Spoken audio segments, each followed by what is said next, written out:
Hello YouTube, hello the Silver Forum. Just a quick look today at a pair of proof sovereigns.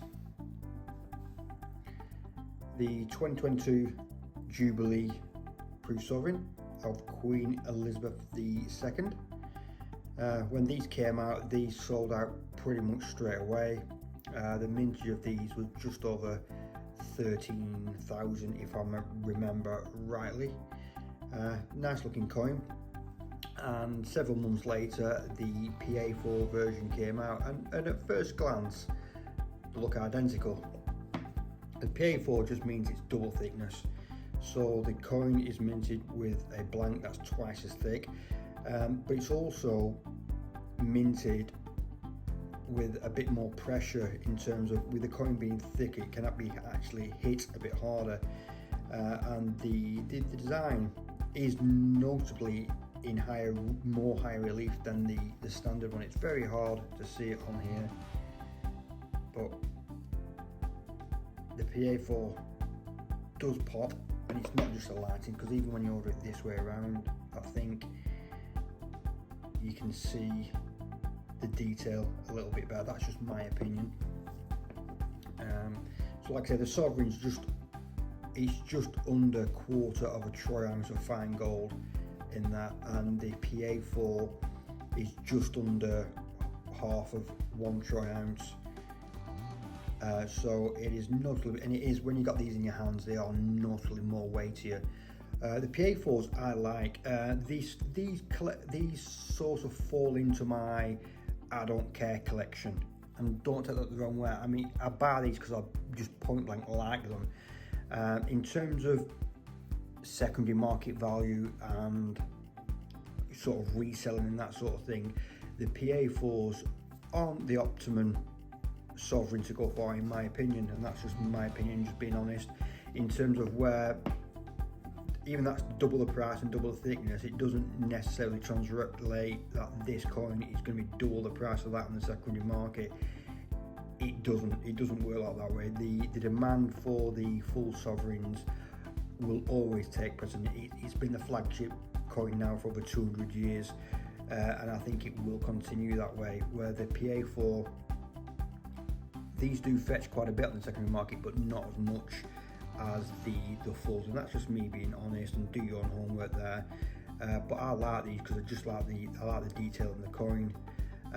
But saying that again, in 2017, when the last special year sovereign came out, I'd love to get a time machine and go back and pick up a truckload of the 2017 PA4s back then. If anybody bought them at RRP back then, wouldn't be complaining today for the price of those. So who knows which way the market's going to go.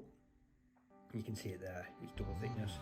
Who knows which way the market's going to go with these, but these definitely fall into my sort of, I'm buy these because I like them, and I'll stick them in the collection and see how it goes to a little bit the longer term. Also got a bullion, little 2022 bullion sovereign. We can have a look at that together.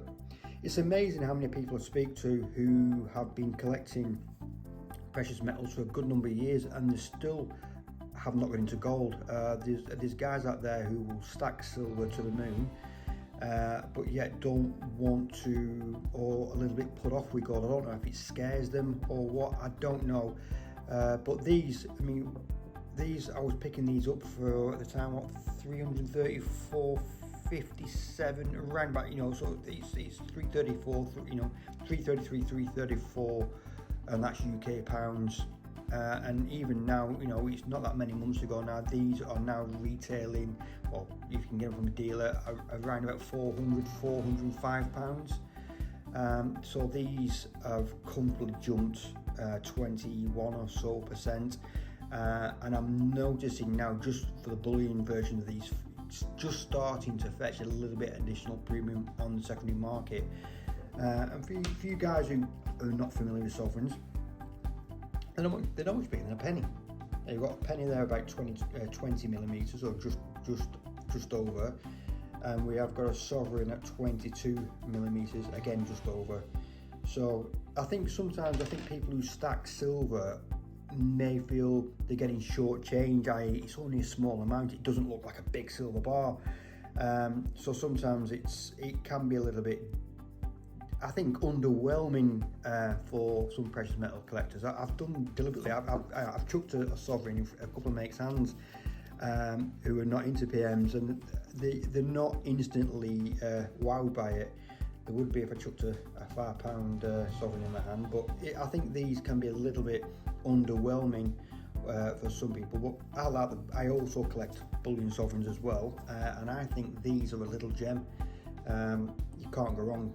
You can play the bullion market with these, and hopefully these will potentially fetch a little bit more premium. I don't think these are going to be on sale for much longer now. I know the 2022 memorial bullion sovereigns are due out anytime now, so I think once they start minting, I think these will disappear in terms of being able to order them directly from the Royal Mint and dealers, and that's one thing I'm hoping on, that once these disappear from mainstream sales, I can see the premium on these in the secondary market pushing slightly again.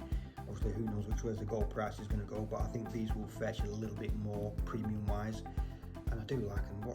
What's not to like there? But again, these are just bullion.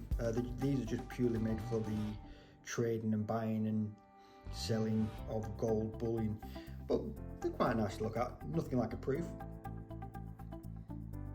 It's still quite nice.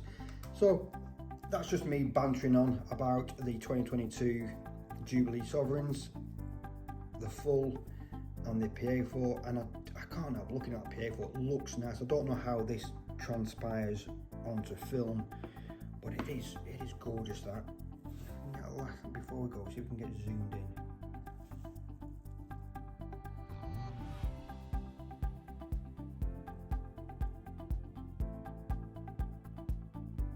I think that's absolutely delightful, and I can't wait to get my hands on the 2022 Memorial PA4, and I think that's due out anytime now. So thanks for watching.